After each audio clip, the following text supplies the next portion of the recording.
Welcome, and thank you for pressing play. I'm Crystal Bergfield, and this is Back to School with Crystal Bergfield. Throughout history, great teachers have stepped forward to help show us the way to coexist in society. They have urged us to consider our role in community. Just like those teachers, I am offering up my knowledge and experience to contribute to a just, responsible, and innovative United States. Through storytelling, interviews, and in-depth discussions, I will dive into the issues that plague our society and highlight new ideas that could contribute to a healthy nation. This podcast is part of a larger curriculum to educate Americans about our society. Find your seat, take a breath, and prepare to expand your mind, your heart, and your reality. Hello, friends, and welcome to another episode of Back to School with Crystal. This week's episode is entitled, What Are You Worth? I am joined with a group of regular Americans here today, and we are going to have a discussion about our value. Friends here in the studio, if you could tell me your name, your age, and what was your first job? Hi, my name's Amy. I'm 54. My first job was when I was 13. I cleaned cabins and worked at a little store at a local resort. Hi, I'm Cassie. I'm 23. My first job was as an administration assistant at a nursing home. Hey, my name is Marcus, and I am, when I get old, I'm 63. I almost said 65. Not quite there yet, but my first job was, I think I was 13 as well, and it was bagging and stocking groceries. My name is D. Jameer, and I'm 36, and my first job at 16 was I guess you'd call it an electronics associate at Kmart. Thank you, everyone. And I'm Crystal. I'm 35, and my first job at 12 years old was babysitting and labor on the farm. Actually, the labor on the farm started at a much younger age. So in asking everybody what their first job was, it gets us to the core of who we are as Americans, right? We are our jobs, or so we're told. We all get asked upon meeting, what do you do? What is your job? So the question I pose to the panel here to begin, is our job or what we do, our career, our worth, what we're worth? I don't know how you can't associate at least part of your human value to what you do, especially because I think most people probably when they start out as children and in their dreams has to do with something that they want to do with their lives. You know, something meaningful before real life sets in and they have to make the choices other than, their dreams. Mm-hmm. So I think just by the nature of that desire to do something meaningful with your life, just naturally you associate your worth with your job. When I first started working, my value, from my perspective, was pretty high because I'm helping my dad at 16 provide for a family. So I feel like I have a lot of worth, right? Is it the same perceived value or worth from other people looking at me from the outside? I work for healthcare. I work in IT, and I feel really proud at what I'm doing, right? And I think that has a value. Working at a young age can have a lot of very positive reinforcements in terms of gaining pride, gaining independence, gaining financial stability in some regions, especially if you're providing for, a higher source like your family.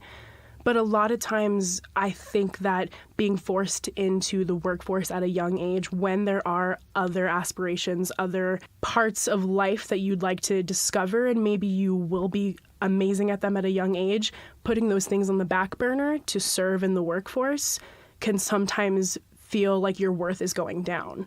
So definitely it takes a perspective shift there where you're working towards a common and greater good. For a lot of people, it feels like they're working to aid a greater good that they don't get to be a part of. And I think that was a little bit of my experience working so young, starting my first job at around 15 or 16. And I think that some of those morals and work ethics have stuck with me through later positions, later professional positions, and I think it shapes how I feel about jobs going in and how I feel about them down the road. I'm going to answer your question with a question. So imagine you had a surgeon. He spent a lot of time and money going to school, and he earned his medical degree, and he saves lives on a regular basis. But as far as a human being goes, he treats the people around him poorly. The people that work with him, his family, he's not necessarily a good guy, but he does save lives.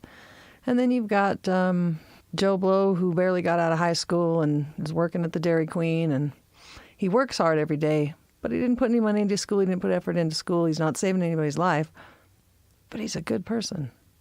And he's kind to the people he sees. And everybody that walks in and it gets waited on him is in a better mood when they leave, feels better about their life, feels better about the world. The people that work with him and for him are happy. Who has more value? I'm going with the guy with the soft serve myself every time. I think that brings up a really interesting idea of perception. Definitely something I've been able to wrap my head around starting young and being young currently is that it's completely about how you perceive things. And when things are presented in a negative way, they can take a lot of negative connotations, and that can sort of burrow and seed and carry you further on and sometimes help you move out of the current situation and out of your desperate situation into a better one. But it makes me wonder if I had changed my perception, would I have been happier in that situation? If people had created a positive environment for me, if my coworkers and I had melded in a better situation, if the customers I had engaged with had been pleasant, would I have been happy with this contentment, or would I have still wanted more? Yeah, Cassie. So that makes me think about the value in a few different ways, right? We do have value monetarily in this country. And what I'm hearing from Amy is that, yes, and there's this human value too. Are we paying attention to it? And so, Cassie, you bring up that beautiful point of the atmospheres that we're in and the ability to be human in these spaces. When I think about that, it brings me to think about our wages and how we do pay these really great guys who are working at Dairy Queen and serving this soft serve because they need to provide for their families. They might, Joe Blow has a family at home and he's got 2 kids and he wants his kids to do better than he did because that's what every parent really wants. So Joe Blow goes to this Dairy Queen every day to pay these bills. He's a great person, and he is struggling to be able to pay these bills on a daily basis just because of the wages that he's making at Dairy Queen. Now, absolutely, he didn't go to college. He didn't go through all of the training that surgeon needed to go through in order to save lives. But he still has these basic human needs. He still has a family to provide for. The question then becomes, how do we value this person, and how do we start to see the humanity in these people who are working in jobs that don't pay the same amount as this asshole who is the surgeon, right? And not to say by any stretch of the imagination they should be paid the same. Like, let's nobody go there. Of course. You go to school, you should be compensated for that. But what we don't ever seem to compensate for anymore in this culture is just basic humanity. I guess what we've lost track of is that we have wage stagnation in our country. We are the most productive we've ever been in society, in American society, and yet we haven't risen the federal minimum wage in a decade. We haven't addressed the needs, the healthcare needs, the education needs, the disability needs for those folks who are still working their asses off to be able to provide everything that we're creating here in the United States. And that's got to count for something. How do we take care of that? And I guess what I'm really getting at is, where is that basic human value? How do we ensure that people are able to survive in this country when there isn't that value placed on them? And how can we start to look at that differently? It's interesting what you're saying there, because it sounds like we're placing value on whether or not someone can provide can basically service the need of survival. right? So if you can provide multiple ways or an ability for someone to survive efficiently, then you are of a valued nature in society. So you're more valued than someone else. But it does go back to what Amy's talking about, the person that's working behind that counter that's, very timid or whatever. We don't know what that person does at home, right? Do they study chemistry? Do they study the human body? Do they have a fascination with health, right? And we're going to miss out on that person's contribution by not valuing them because we're valuing someone else that has the ability to or give us the impression that they're helping us all survive, right?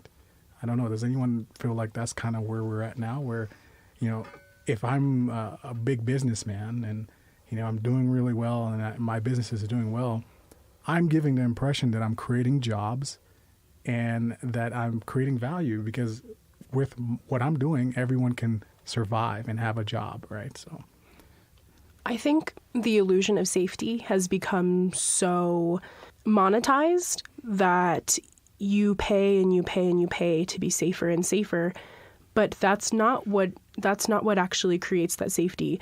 It's coming together. It's understanding that people can be different and they can still be okay.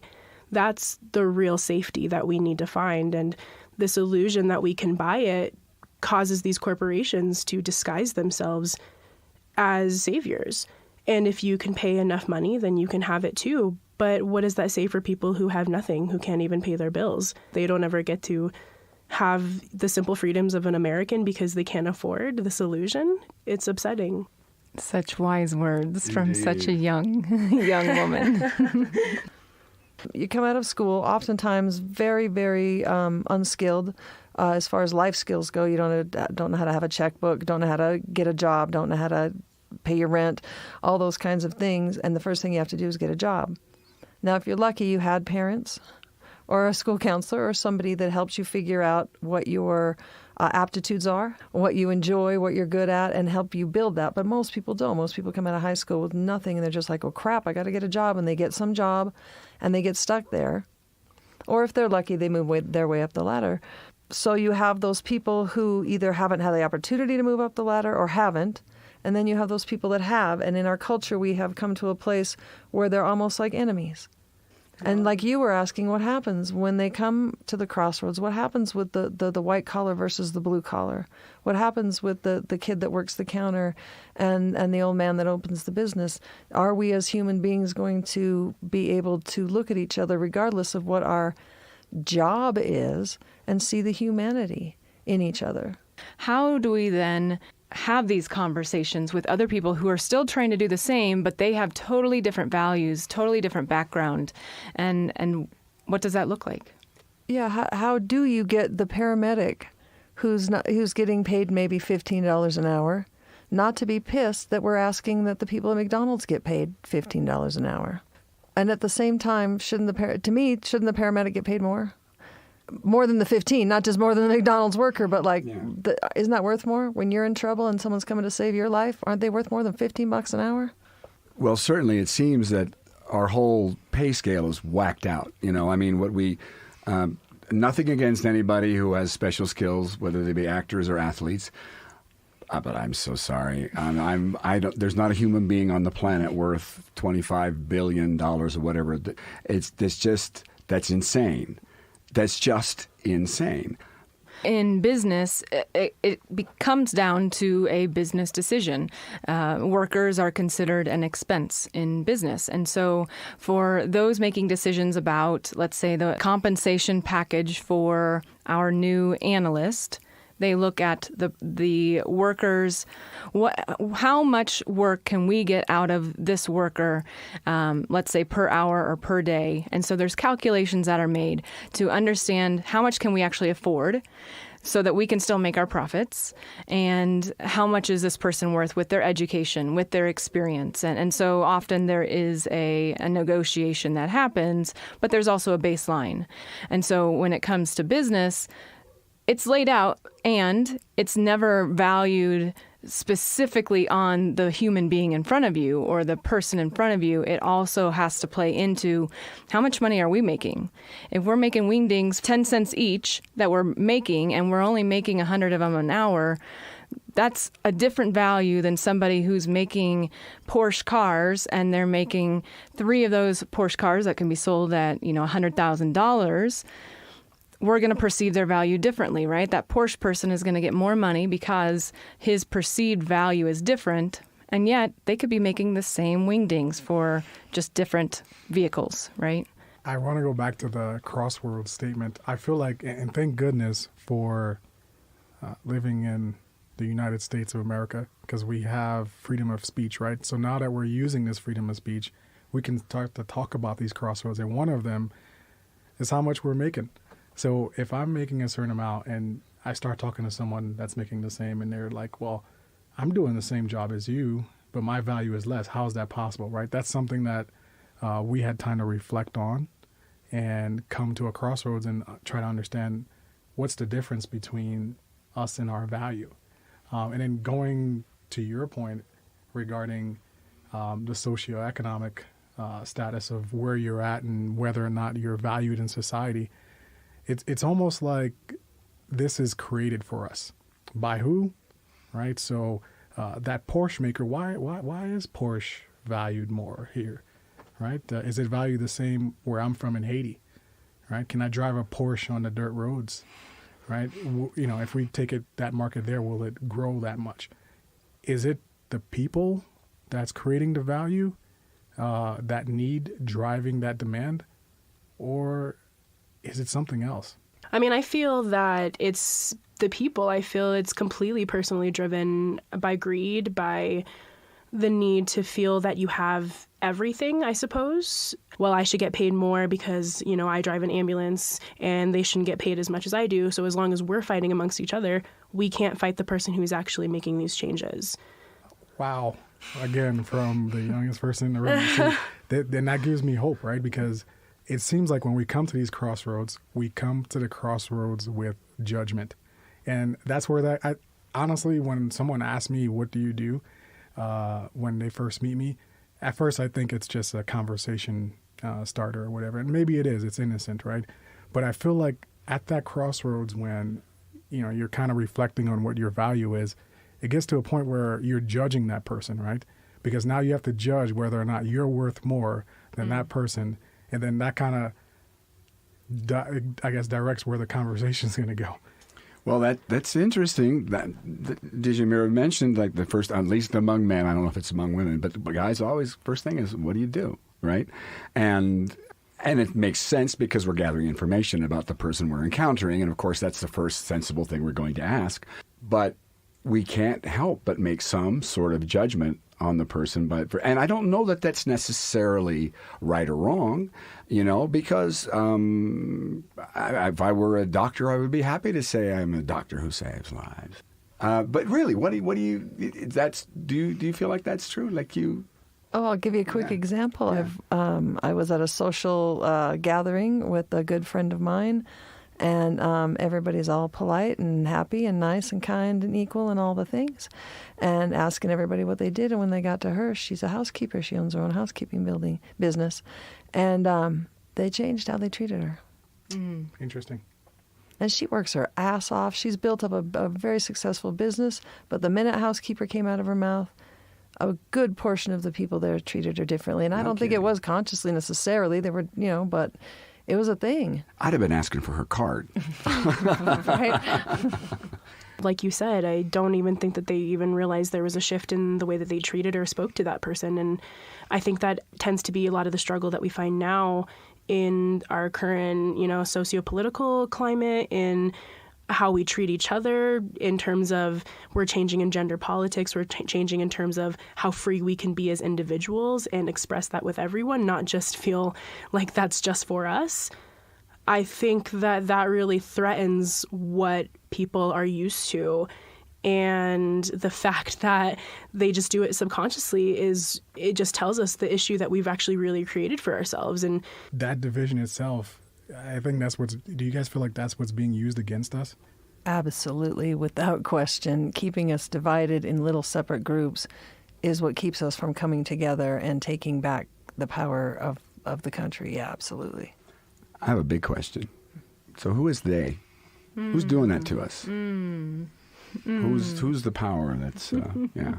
The big money, the people that have the most money, and now the legal slavery that we have today in the non-living wage.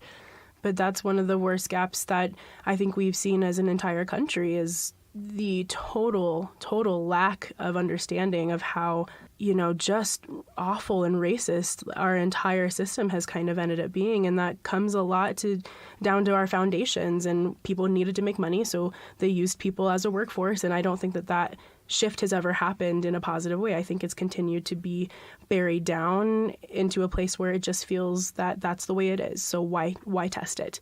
That's the way we do it. And I think that the people at top, they're not the Donald Trumps. They're not the tweeters. They're not the people who are making their grievances public. They're the people who you probably don't know their names, and it would probably be really hard to find it if you Googled it, because they want to be hidden. They want to keep doing what they're doing, and they don't want to be known. Because if we have a face and if we have a name, then we have someone to essentially overthrow, and they don't want that to happen. A couple of things. I mean this with compassion. It's hard to not hard to hear, but it is enlightening and sort of it's kind of sad to hear young people this cynical this early. I think the whole argument about what matters and what doesn't matter, and the fact that we all have our own grievances. Right. So those grievances are being used to divide us when we all have real world issues that we're facing. And some of us, our safety and well-being is at stake. And society turned a blind eye to that. When we saw back in my opinion, the barbaric days where a woman was being mistreated, and we turned a blind eye to that. Being a black person, being from the so-called hood, and having to make tough decisions about family and survival and things of that sort, I have grievances, right? But those grievances aren't real for someone else's and their own experiences.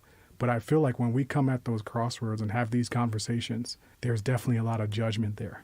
Of course there's judgment, because we all have those grievances, right? And again, just coming back to where we are sped up. Everything is moving so quickly, and we have bills to pay, and it seems like the bills keep increasing, and yet again, we're not getting paid any more than we were a year ago, 2 years ago. So we're still making the same amount of money, but we now have more bills. We all have these grievances. When we are trying to survive, when we hear somebody else say, life is shit, it sucks right now, our first thing is to think, no, you don't even have a clue. You don't know what's going on. My life is shit, right? And so in that, it can be where we meet at that crossroads and I say, ooh, Amy, I get it. You and we have the same grievance. Now I have a friend in this grievance. But when I look across the table and I see Dijamir and his skin looks different than mine, then I think, this dude doesn't have a clue. Because I had some preconceived notions of what that meant for him to look different. He clearly grew up somehow differently than me. He has a different life path. So I've judged that. And it's when we're in that space of that judgment that we continue the division. We have a choice. We don't have to go down that division. But the system is hardwired in us that we grew up in these environments, and we grew up a particular way, learning a particular thing about all groups of people. Our minds, and it is part of our evolutionary traits, is that when we are able to judge something, we know if we're safe or not. It's good. It's good to have these judgments. And put that shit in overdrive, and it's really not helpful. It continues to divide and to conquer us when we allow that natural judgment to take over and to continue. It seems like all of these small little seeds get so planted that we grow our own forest, and sometimes it can be gorgeous and open and full of air, and sometimes the trees just grow and die. And how do we bridge those gaps? How do we open the conversation? How do we meet people who are scared of us and say, what are you so scared of? They are using fear. And we are not aware enough to have the intellect and the ability to use what I know to try to see through that fear. It's a very difficult thing, but I think that we're all collectively getting to that point because of what we're seeing, right? And how does that tie back to jobs? Jobs, they perpetuate that fear, right? They don't want you talking about how much you make, because once that's a crossroad, right? What we just missed is that it all stemmed from fear. Fear that we're not going to be able to survive. And the fact that that's the fear that they can use to keep us not talking they again, right? The ones that are in charge, the ones that wind up the clock, but we keep it going. We have to partake. We have to become more aware. We have to basically be participating in our own society, in our own democracy. Because if you don't, they, the proverbial they, will use your efforts, will use your fear, will use your division to control you. So let me ask this question then. What happens when we all realize that we are all Americans? What happens to the they? When we can get beyond that fear, we start to see the bigger picture. So how can we find that common ground in those arguments and at that crossroads is what we've really been talking about, right? Well, I think one of the ways we can let go of some of that fear is to realize that, again, the proverbial they has convinced us that resources are limited. And yes, clean water, there are things that are limited. I'm not going to say there's not, but there really is enough for everybody to live well. There's enough food, there's enough everything for us all to live well. And when we can remember that we're no longer in competition for everything, then we don't have to be quite so afraid that you might get more or make more, or that be afraid that my pain isn't as valued as your pain, or whatever weird emotional things we do. There's enough. To me, that's the first step, is for everyone to start to really see there's enough. You've touched on something there, Amy, because those resources is, I believe, in my opinion, is what they are holding hostage to assign these values, right? Because when you're tied to those resources, and a job or some kind of role is tied to it, that immediately becomes the highest valued thing. Well, absolutely. Just the fact that we have silos full of grain in our country rotting because they can't get the price they want, and there are people starving. There's enough. It's a twisted kind of version of reality that we all kind of accept now. Mm-hmm. And now we're so far deep in that we see the problem and we see how harmful it's become, but what do we do about it? How do we get ourselves out? You know, we're at a place now where we have abundance in some areas, and we have this technology that can do some amazing and wonderful things for us. We've got so many great inventors and people who have found cures to diseases and so much to offer to our nation, and yet we are still stuck in this place of the fear. Because, you know, as humans evolve, and I've talked about this before, our jobs evolve. The needs of a community evolve as the people evolve. And so now with technology being able to do some stuff for us, do we still need to do the same work, or does the work look different? And at what point did we decide that if you're not putting in at least 40 hours a week of work, you're not really a real contributing member of society? Is that really, with all the technology we have, all the abundance we have, is that really what we want for our society? Or wouldn't we rather use the technology that we have and allow ourselves as human beings to flourish in other ways? Something just occurred to me. I understand today that we are more driven than ever. There are some of us that don't know how to relax, that don't know how to take time off, that work by their own volition, you know. I mean, now, is that coming from? I think we have an incessant need to be productive. I think that production is what's ingrained with us in terms of, you know, determining value, and production became synonymous with finances, became synonymous with self-worth, I believe, in a lot of ways. But it's so ingrained in me that even now, I mean, I have such a hard time relaxing because I feel selfish. Realistically, I also know that I have to keep a roof over my head. So how do I find the balance, and how do we all help each other find the balance more so? You know, Marcus posed the question of where that came from, right? I want to take the time to thank the baby boomers and the people that fostered the industrial age, right? Because that's where that came from, that hard work.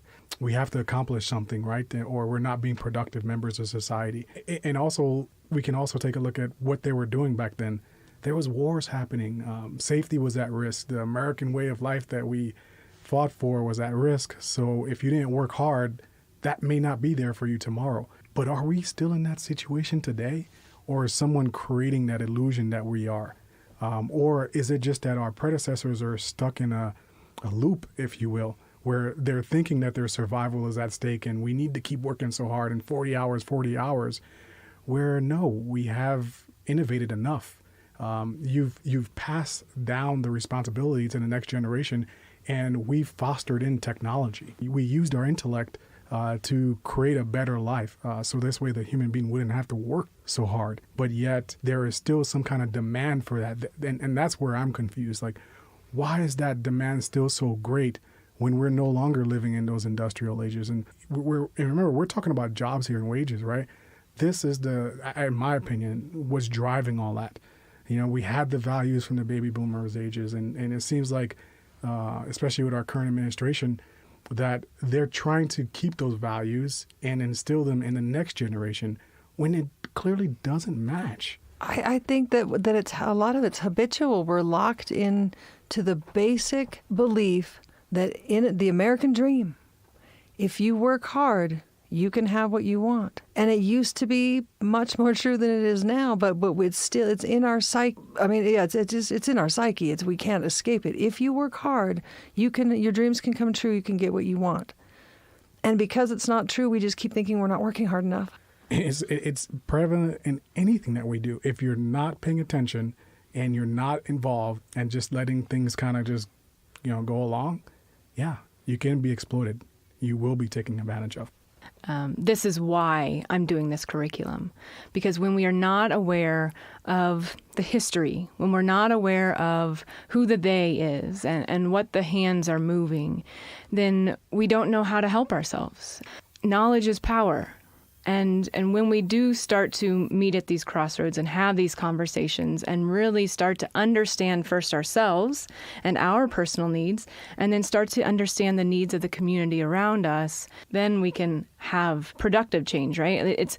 We're still going on 10 years strong with no federal minimum wage increase. So we got time to do better. We can do better right now. And of course, there are great organizations who are doing the humanitarian work, who are making sure that human lives are valued.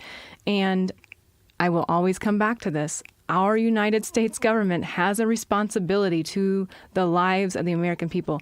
Because without us, what would they have? A bunch of land? Maybe not even that, because I hear that somebody else may own some of our land or a lot of our land, right? So if they're not responsible to the people, who are they responsible to? Yeah. It makes me think of a very quick story. Well, just a generalization of my life. I have been somebody who has always stepped outside of my comfort zone. And from the very beginning, as a child, I was curious about things that I didn't know about. I was curious about people who I didn't know about or people who didn't look like me. And so as I became an adult, I began to expand my horizons and I began to hang out with folks who didn't look like me, people I had never met before, predominantly African-American folks in Champaign-Urbana in my teenage years, and getting to know them. Getting to know them and their community and who they were, what they were all about, going into the military and meeting people from across our country and even other areas outside of our country, people who came here and are willing to do that hard work because they wanted to be American, being invited into the Latino community and being invited into people's homes to care for their children of Pakistani descent and Israeli descent and Indian descent. And so having met people from all of these different backgrounds, hanging out with folks in the hood with no high school diploma, hanging out in gated communities with people with their PhDs who are doctors. And across all of these lines, we all have so very much in common. And what I found by them welcoming me in, because I knocked on their door, they didn't come looking for me, but because I knocked on their door, and they welcomed me into their community, I learned so very much about Americans. We all have those same needs. as Marcus was saying. We all just want to make sure that we have that security and stability, and we all want to be able to enjoy some time with our family. And again, our journeys are all the same, that we are born here. We have this journey where we do get sick, we do have illness, it's painful. Growth is the most painful thing there is, and yet we all experience it. Some of us resist against it, but we all experience it, and then we all die. So what we do with everything in between, it is up to us. We get to decide. And again, there's a responsibility in our American society. And I believe truly that we let go of that responsibility for a little too long. Your homework for the week is to meet those folks at the crossroads and ask them a question or get curious about who they are and their humanity. Knowing that we are all here as Americans. We could go and live in another country if we wanted to, but we chose to be here. So what are we going to do at these crossroads? We started this conversation with, what's your value? So I guess that's really where we should begin, is to consider our own value. And, how do I understand Crystal's value? Is it just the job that I have? Is it my character? Is it the relationships that I hold? Is it all of the stuff that I've accumulated? What is my value? So start to think about that. What is your value? Then I would ask you to consider, does my value mean more than somebody else's value? Does somebody else's value take away from my value? Because when we can understand that we all have value, it takes a little bit of that judgment out, and then we can start to have progress in those conversations. But begin to think about your value. This has been Fireside Chats with Crystal. Thank you for taking your precious time to invest in yourself, your community, and our country. Now go out there and shine, baby, shine. Our country needs us now more than ever. If you like what you heard, please check out the curriculum link and dive into more learning already live. Then head over to my website and donate to the cause. I'm offering my curriculum for free, so it's up to you to see the value in what I'm doing and support your girl along the way.